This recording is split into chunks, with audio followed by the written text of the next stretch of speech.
Elle est belle, elle le sait. Elle plaît aux hommes, elle le sait. Jouer de ses charmes, elle sait faire. Championne l'enjailleuse, notre héroïne de ce soir, est née sous la plume de Alafé Wakili que nous prenons plaisir à recevoir. Madame, Monsieur, bonsoir. Merci de nous rejoindre sur RTI2 et bienvenue à votre magazine littéraire Entre les lignes.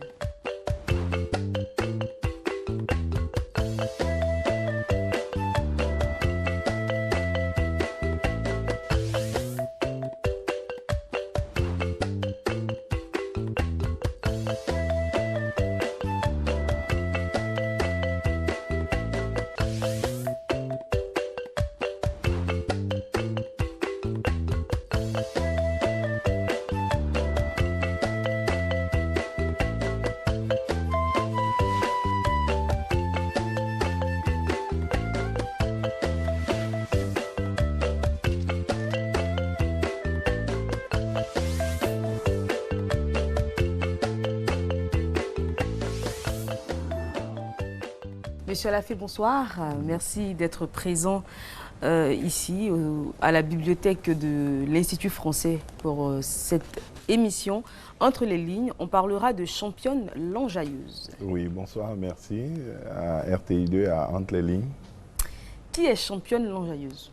Championne l'enjailleuse, c'est le personnage principal, éponyme du roman, qui donne son nom au titre aussi. C'est une jeune fille d'un pays qu'on connaît, un pays imaginaire mais réel, qui vit sa vie avec ses hauts et ses bas, qui essaie de tirer profit, malgré les difficultés qui se présentent à elle, tirer profit de la vie. Elle a de nombreux amants, elle est très belle, elle attire les hommes, elle le sait, elle en joue énormément, mais on n'arrive pas à savoir exactement ce qu'elle veut, parce qu'elle a des amants qui l'entretiennent, donc ce côté-là est assuré, elle n'a pas de problème financier. Mais elle tourne, elle papillonne entre plusieurs hommes. On a du mal à comprendre véritablement le but de Championne l'enjailleuse. Qu'est-ce qu'elle recherche? Elle recherche le bonheur, elle recherche certes le plaisir, mais elle recherche aussi la possibilité de se réaliser. Et il se trouve qu'elle constate aussi, ou elle sent que les hommes qu'elle rencontre ne sont pas prêts peut-être pour des relations durables et sérieuses avec elle. Donc elle joue là-dessus. Elle aurait souhaité se stabiliser, mais ils sont tous dans des situations un peu compliquées. Ils sont pas, quand ils sont célibataires, ils n'ont peut-être pas de moyens pour elle. Quand ils ne sont pas célibataires, ils sont mariés et puis ils n'ont pas envie de la prendre totalement pour épouse. Donc elle est entraînée dans un labyrinthe et elle essaie d'en tirer profit, mais c'est des choix qui se sont imposés à elle. On va commencer avec Mario, parce que l'histoire commence avec Mario et Championne dans un taxi où il y a des scènes quelque peu torrides, on dira. Qui est Mario? Mario était un jeune, un des amants de Championne. Il a rencontré dans des circonstances, c'était un peu le hasard. Et il y a eu le coup de foudre, il a dragué, elle n'a pas voulu au départ. Et puis l'histoire se termine un peu aussi avec lui. Et lorsque elle a commencé à devenir totalement amoureuse de lui, lui il était dans d'autres schémas après avoir souffert de cette relation, de cet amour presque impossible. Donc Mario est un des personnages. Dans le premier chapitre, on a l'impression que tout ce que Mario veut, c'est le corps de Championne. Et c'est comme ça que c'est décrit d'ailleurs. Vous dites qu'il rêve de richesse, il a des rêves de gloire pour apprivoiser toutes les femmes qui peuplent ses rêves. Championne le sait, elle refuse de rentrer dans ce jeu-là parce qu'elle se dit qu'une fois qu'il aura possédé, il changera sûrement d'attitude à son égard. Donc elle le fait mariner, elle le fait languir, elle lui demande même d'appeler sa femme, parce qu'il est marié. Elle lui demande d'appeler sa femme sur le champ pour lui demander le divorce, ce qu'il fait. Tout à fait. Ce qu'il fait, et puis bon, par la suite, l'histoire ne nous dit pas ce qui s'est passé, mais il se trouve que sa relation, malgré tous ses efforts, n'a pas pu être une relation stable et durable avec Championne. Elle est passée à autre chose aussi après. Alors, avant de rencontrer Mario, Championne entretenait une relation avec Almami, qui est un personnage fort, c'est un personnage complexe, parce qu'il se décrit, en tout cas il annonce à Championne qu'il est imam, mais il a un mode de vie qui ne reflète pas vraiment les préceptes de l'islam parce qu'il boit de l'alcool, beaucoup d'alcool, il fume, il a de nombreuses conquêtes, il refuse de prendre une deuxième épouse, ce qui est admis par l'islam. À ce moment-là, quand on en parle, il se réfère à la loi. Il dit que la polygamie n'est pas en vigueur. Oui. Donc, il préfère la garder comme copine et elle n'est pas la seule. Elle n'est pas la seule, c'est un musulman atypique, il se dit qu'il est imam, c'est un homme de Dieu. Il est parti à la Mecque, il a fait son pèlerinage et il en fait tout le temps. 10 pèlerinages en 5 ans. Tout à fait, mais il en fait tout le temps. Mais vous savez, tous ces personnages-là sont un peu, c'est pas totalement surfait et puis c'est pas totalement imaginé. Il y a des gens comme ça qui existent en réalité. Voilà, ils disent qu'ils sont des hommes de Dieu, ils sont des croyants, ils vont peut-être tout le temps à la mosquée, ils vont tout le temps faire leur pèlerinage, mais dans la vie réelle, dans la vie de tous les jours, ils ne sont pas des modèles. Exactement. Ça existe. Al-Mami, si ce n'est pas totalement... Il la rencontre dans une boîte de nuit dont elle est gérante d'ailleurs. Oui. Donc déjà, on peut se poser la question de savoir ce qu'il faisait là en tant qu'imam. C'est un imam moderne, c'est un musulman moderne. Voilà, qu'il est dans l'air du temps, il est de son époque, il est de son temps. Et il se fait plaisir. Lui aussi, c'est un enjailleur. Et c'est un champion à sa façon. C'est une affaire de... C'est un monde de champions. C'est une affaire de championnat. Elle a l'air amoureuse de Al-Mami. Oui, elle en est amoureuse d'ailleurs. Oui. Elle en est amoureuse, mais elle sent bien qu'elle ne peut rien construire de durable avec ce monsieur. Donc, dans un premier temps, elle se refuse à lui. Oui. Malgré tout, il l'entretient, il l'a fait déménager parce qu'elle vivait dans un hôtel de passe, on dira. Il l'a fait déménager, il s'occupe de tout, de toutes ses factures, mais il est très souvent absent et il ne donne pas de nouvelles. Tout à fait. Et elle ne supporte pas ça. Cette façon de fonctionner lui pose un problème. Et malgré tout, elle a des sentiments qui naissent et qui se consolident pour Al-Mami. Oui, mais c'est un amour impossible. Elle est contrariée, c'est un amour impossible. Et elle a le matériel, elle a ce qu'elle pourrait avoir pour subvenir, mais c'est un amour impossible. Voilà, il n'est pas là souvent, elle a besoin souvent de se confier, elle a besoin souvent d'être apaisée par rapport à un certain nombre de choses, mais il n'est jamais là, elle est tout le temps partie. Jusque-là, on parle des rapports de championne à ces hommes-là. On va inverser et revenir à Mario. Qu'est-ce qu'il ressent véritablement pour championne? C'était une belle femme. C'était l'attirance. Et puis, peut-être qu'il a idéalisé aussi l'amour un moment. Il était prêt à rester avec elle, à avoir son amour sans passer à l'acte. Tout ça aussi a existé à un moment de leur relation parce qu'il idéalisait tellement. C'était une beauté parfaite pour lui et il était prêt même à s'en tenir à simplement cet amour un peu platonien. Al-Mami, est-ce qu'il l'aime? Est-ce qu'il est amoureux de... En fait, elle l'intrigue. Elle intrigue. Est-ce que ce n'est pas plus de la curiosité qu'autre chose? Il y a un peu plus de ça parce que personne... Al-Mami aussi a eu plaisir à avoir des débats avec elle, à échanger, à comprendre qu'elle avait une autre perception de la vie. Mais vous savez, tout ça finissait toujours par ce contact physique, par le passage à l'acte. Et il n'y a personne qui pouvait aussi résister totalement. Donc lorsque on finit par arriver à ce stade-là, la question justement se pose de savoir si ce n'est pas ça l'essentiel. Lorsque l'amour est réduit à ça, on s'interroge finalement sur la portée de l'amour. Peut-être le véritable amour, c'est celui qui est capable, au-delà de cette histoire de champion, c'est peut-être cette interpellation, cette réflexion, c'est celui qui est capable de résister à cette tentation de la chair. C'est peut-être l'interpellation que cette histoire peut poser. Ça fait partie des vieux débats sur la relation de l'amour, sur le lien à la beauté. Mais je pense que l'un des enjeux de l'histoire, du récit, est de nous amener à nous interroger là-dessus, au-delà des fantasmes et des excès de championne. Chapitre 3, un président pas comme les autres. Ce président-là, il intervient au chapitre 3, on l'a dit. Les 2 premiers chapitres étaient consacrés à certains amants, en tout cas à des hommes qui faisaient partie de l'entourage immédiat de championne. Le président ne le connaît pas. Non. Il n'a pas de contact avec. Au départ, non, il ne le connaît pas comme ça. Donc c'est le portrait du président de cette République. Oui, le portrait du président, mais elle le rencontrera quand même. Oui, voilà. Pour le moment, elle ne le connaît pas en fait. Elle n'a aucun rapport avec lui, c'est juste son portrait à lui. Oui. Et l'histoire personnelle de championne est aussi relatée parce qu'elle a une histoire particulière, une histoire personnelle qui est mêlée à l'histoire politique de son pays. Justement, avec ses acteurs, parce que Almami aussi était une relation du président. Il y a eu d'autres personnes aussi qui étaient en contact avec le président, avec qui elle a eu des contacts. Et lorsque elle fera sa rencontre avec le président, tous ces éléments-là sortiront. Et un président qu'elle a cherché, elle qu'elle ne connaissait pas, mais qu'elle a cherché à connaître, à croiser. Pour parler de l'histoire personnelle de Championne, Championne était à la base presque née avec une cuillère en argent dans la bouche, parce que ses parents étaient nantis, ils étaient proches de l'ancien président, de l'ancien pouvoir. Donc elle a fait ses études aux États-Unis, jeune fille de bonne famille et tout.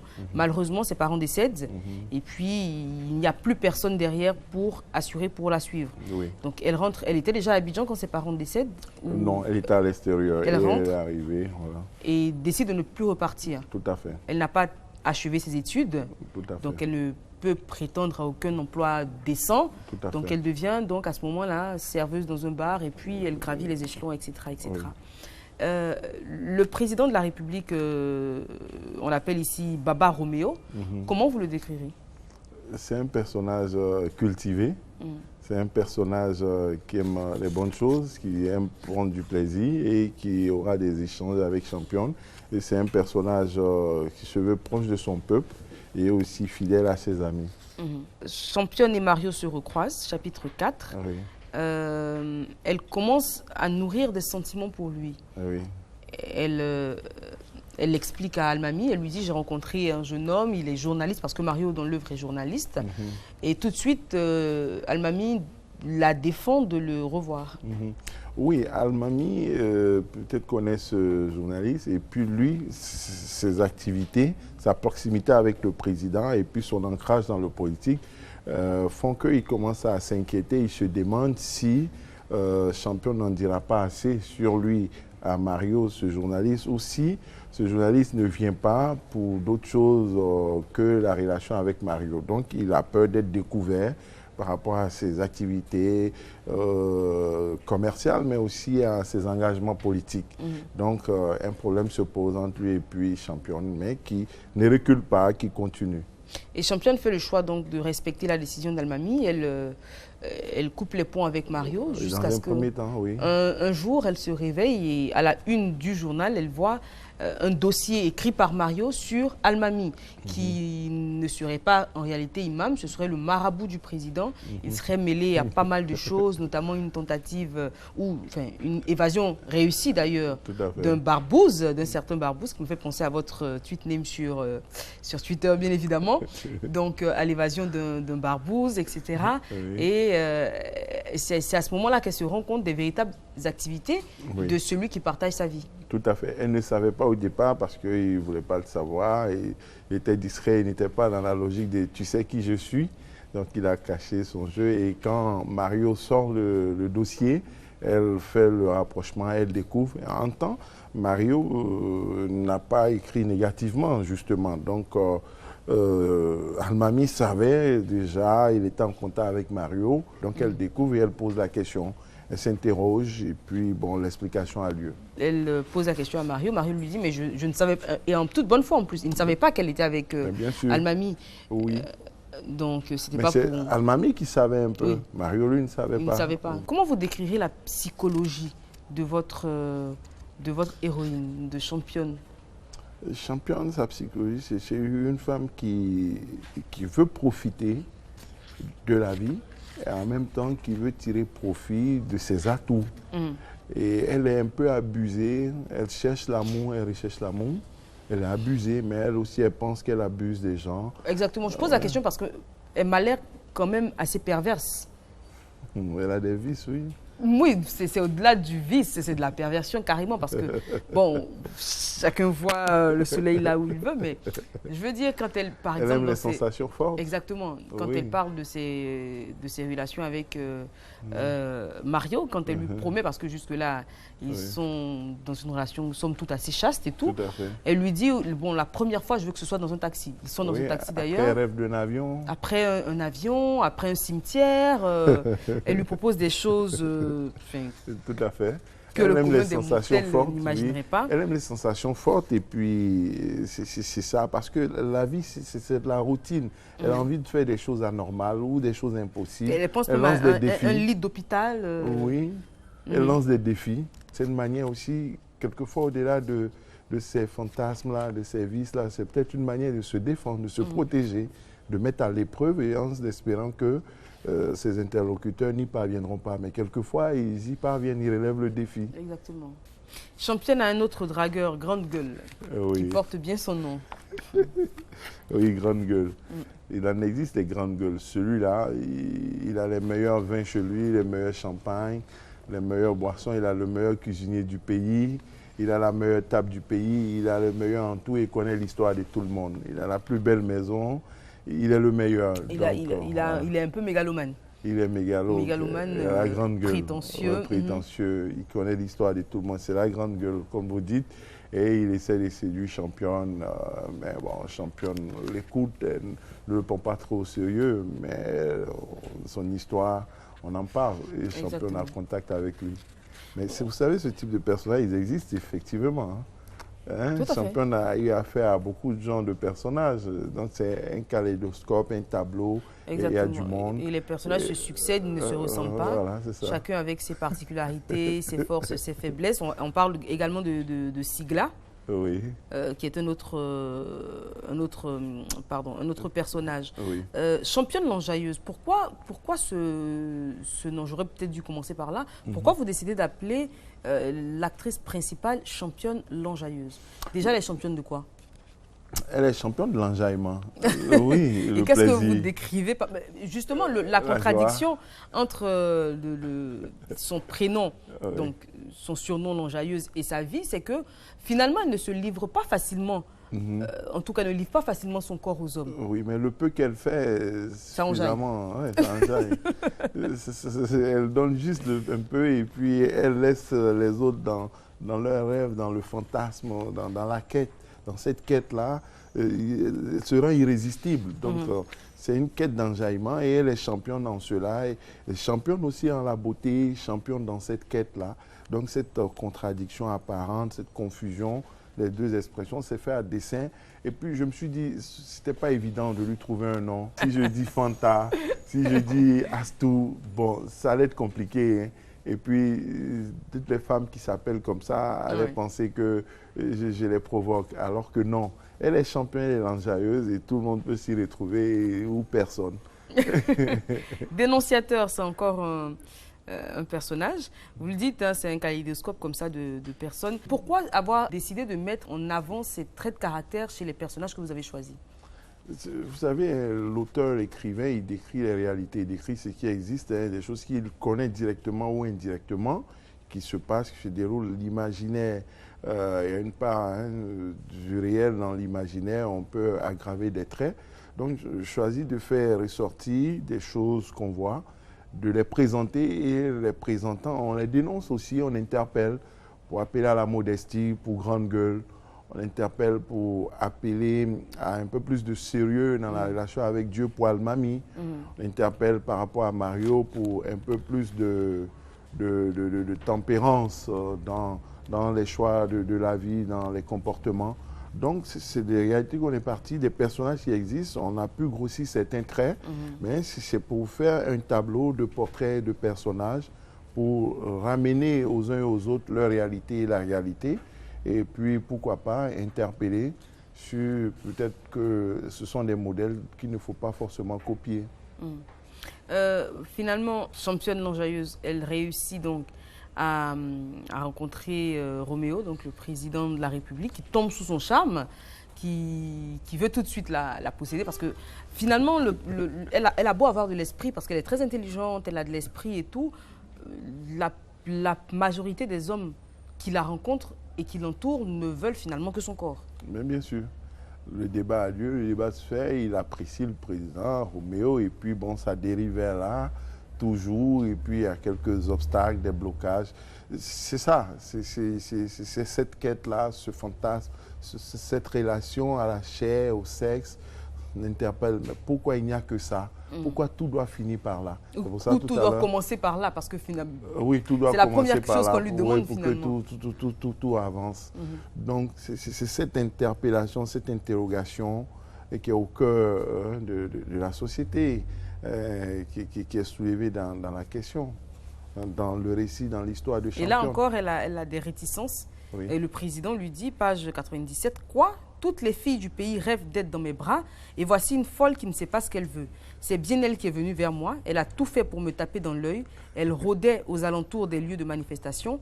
Voici l'instant tant attendu pour elle, le moment de réaliser son rêve d'amour et de sexe avec moi, d'avoir les moyens de réaliser ses ambitions et de sortir de tous les problèmes. Elle n'est pas équilibrée, cette fille. C'est la première fois que ça m'arrive. » Et puis elle finit par lui avouer son grand secret. Enfin, qu'on ne dira pas parce que faut que les lecteurs puissent... mais en tout cas, moi, je ne m'attendais pas du tout à la fin de cette œuvre. Je ne m'attendais pas à la chute. Et c'est d'ailleurs... c'est le tournant du livre. Et puis finalement, on se demande, vu tout est-ce que ça n'explique pas justement tout son parcours avec ces hommes, ses réticences avec les hommes, à passer le cap d'une relation plus charnelle. Et franchement, ce petit tournant, là, ce petit rebondissement, on ne s'y attend pas du tout. Championne l'enjailleuse, cette œuvre est signée Alafé Wakili, que vous retrouverez dans toutes les bonnes librairies. Malheureusement, on est pratiquement au terme de notre temps d'antenne. J'espère que vous avez apprécié ce moment. Ce fut un plaisir parce que on vous connaît, on ne vous présente plus. Vous êtes journaliste, vous êtes patron d'un groupe de presse. Oui. Et Championne, c'est votre quatrième roman? C'est la troisième œuvre. Il y a eu 2 avant, un premier roman et puis un essai. Instant de vie et puis l'autre histoire avec Laurent Bravo, un essai. Instant de vie, c'était un roman enquête un peu compliqué. Et puis il y a maintenant le roman Championne l'enjailleuse. Championne l'enjailleuse qu'on pourrait rencontrer dans la rue. Ça pourrait être une sœur, une amie, une passante. Mais en tout cas, elle interpelle, son personnage est complexe. Il y a beaucoup de choses à comprendre.